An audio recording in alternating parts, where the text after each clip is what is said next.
Well, here's Bruce catching a car on fire, roasting marshmallows, and here's also Bruce getting ready to dissect a bat. Here's Bruce strangling his golden fish and putting pins to his teddy bear. How beautiful is this? This has got to be the best story ever. Here's Bruce putting a cat inside of a microwave and pushing a guy off the ladder. Isn't that amazing? Here's Bruce dissecting a bat. Can you imagine? His own bat? Wow, Batman. Here's his parents coming out of the theater, and he gets stopped by the thug that supposedly kills his parents. But you know what? Bruce says, no, that's not going to happen that way. It's not going to go down that way. I'm going to cut your damn throat right there. Short of the story, he cuts the guy's throat, flips out, cuts the guy's throat, leaving him there left for dead. Look at that. Just ripped in tears. I know a lot of things he says. Then here's Bruce turning around. Little Bruce turning around, puts the gun on his parents. They said, what the hell what are you doing, Bruce? Put that down. Oh, I'll put it down, all right, after I get done blowing you away. Look at Bruce just blowing his own parents away. Can you imagine that, how the story went down? So he stages the scene and puts the gun in the robber's hands and make it like the robber just blew his parents away and he's feeling sorry for himself. Then he goes back to Wayne Manor. Short story is he puts an arrow through Gordon's neck. Then he turns around and looks at Alfred. So lo and behold, Alfred's going to take care of this stuff, right? No, he's not. He's not going to do anything. Alfred decides, well, I'm going to have to take little Bruce out. He's just out of control. I'm going to pick up the gun and shoot this little bastard. But no, before you think that, don't think that at all. Because here comes the Robin King busting through the damn window, all dressed up in his uniform or outfit, whatever you want to call it. He pushes Alfred down. He says, stay back. Thank you, Alfred, for keeping me safe. Alfred says, go to hell. He goes, oh, I'll go to hell and I'll meet you there later. And he takes the vase and picks it up off, I think, the desk or whatever and just crushes his skull. Now that is how the story begins. And that is a awesome DC character. This is the Robin King straight out of the package. It's kind of a straightforward piece. It's a really good piece if you want to customize, if you want to try some things, different things with it. This is probably one of the pieces you want to go to. Has a whole lot of detail on the sculpt. But anyway, outside of that, this is what I came up with. And I tell you one thing, who's more menacing than the Joker, the legendary Joker? Well, I say the Robin King. He doesn't give a shit about nothing. But this is what I came up with. Thanks for watching again. Well, here's what I came up with the King Robin. This has to be one of my favorite DC characters now, of all time, after looking to his origins, and I never would have known. A big thank you to my daughter for getting me this figure. It's probably one of my favorite figures. Favorite characters as well. But anyway, here's King Robin, my interpretation of it, or my whatever I came up with a custom paint job. What I started was on top. As you can see, I switched out the crown. I tried as best as I could to match with the purple that's inside on the feathers here or whatever. I completely did the crown. It was brown. I didn't like the brown. I darkened the gloves. I darkened those up. Well, I'll get it spinning in a minute. I got a little bit of red here on the outlines of it. Made it look kind of dirty, rough looking, which it's a new technique I came up with when I discovered myself what I should have been doing all along. I got the red right here as well on his ribs. I don't want to go too deep with it. I'll start spinning it here in a minute. Then I went with a green to match it, the boots to match the green. And then with a brown, just a dirty brown right here for the boots right here. And then I went with a lighter brown. I put a little bit of white mixed up with this here, this cheap ass 50-cent paint right here. I made for the boot laces. And I think that's it in the green, and that's not a whole bunch of customization. But as I turn them and spin them, I'll tell you what I did to them. But I tell you, this is a fantastic. This was fun. I don't like going that way. I know it sounds stupid. This was more exciting than the reason why I got the actual set. Well, like I said, my daughter gave me this one, and I went and purchased all the rest of the other 4 sets. The other 3 to go with this set to build the Dark Father. That's another video. But right here, you can see that all the purple and shit on his, whatever this thing is called, his shoulder piece, whatever, I don't know. I went with the dark black around the top, and I added some purple, opaque purple, on the top of the crown. Then I lightened it up with a little bit of just standard white. There's no reason showing you that. I just added a little bit of white to this purple to the top of the crown. And then after I did that, I put some transparent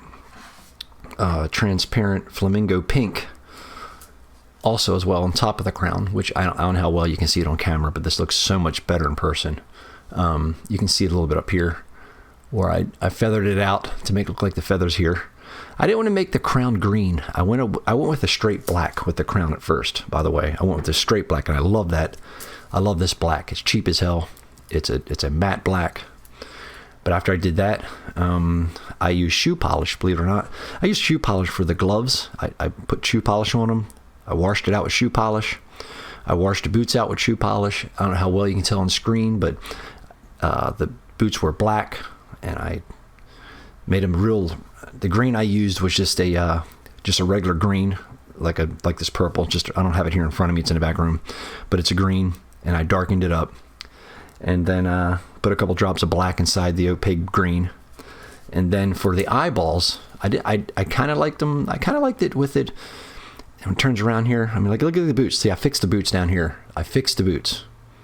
But before we get to that, I put a little bit of transparent, this sunrise yellow in his eyeballs. Believe it or not, you can see it a little bit.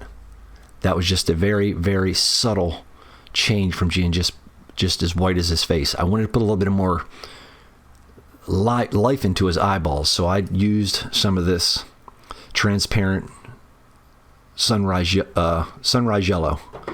And then I tell you right now, what my favorite red is now is this. What is this? Detail Carmine. This is great. This here is the actual red on his knee plates here, whatever you want to call them, knee plates, knee whatever, you know what I'm saying, the plates on his knees, knee pads, whatever.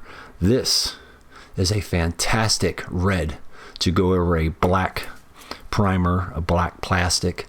It's really dull, and I only used one coat of this stuff on his knee pads, as you can tell. It's just there, it's faintly there, and then I went with a silver, a Model Air silver, and just lightly dry brushed over top of the knee pads so I could pick up the actual rivets and some little bit of damage on top of the knee pad. This was way more fun than the Dark Father. I don't know why, but I tell you, this, in the beginning of the video, I gave you a little bit of a story behind it. This is probably one of the most brutal, in my opinion, brutal DC characters ever, and I did not know it was Bruce. This is a fantastic character. I love this character. I almost love it as much as the original Robin from the 1966 Batman show. The traditional colors of the yellow cape, green boots, and green gloves. This is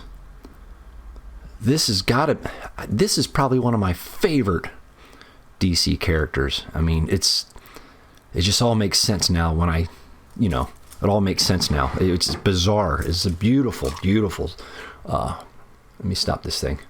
A beautiful story behind this character. It's amazing. I'm glad they went as deep as they did. Let me move the camera over a little bit. I'm glad they went as deep as they did with this character. It's an amazing character. I love it. When what I was going to do with this, I was just going to paint this black, maybe dark wash this, paint the boots green, leave it green, dark wash it, leave it alone. But as I kept going and going and going, it just started to come together for me how I wanted it to come together. I love this figure. I love it. I absolutely love it. It's up there right with my favorite #1 Robin with the classic comic colors. They need to do more with this character. They just need to do more with this character. This character, if you do not know anything about this character, just a little bit of a brief story I gave in the beginning of this video. It's something to look into. But anyway, thanks for watching. There's your Robin King right there. And if you do want to stick around, I know this has probably turned out longer than I wanted it to be.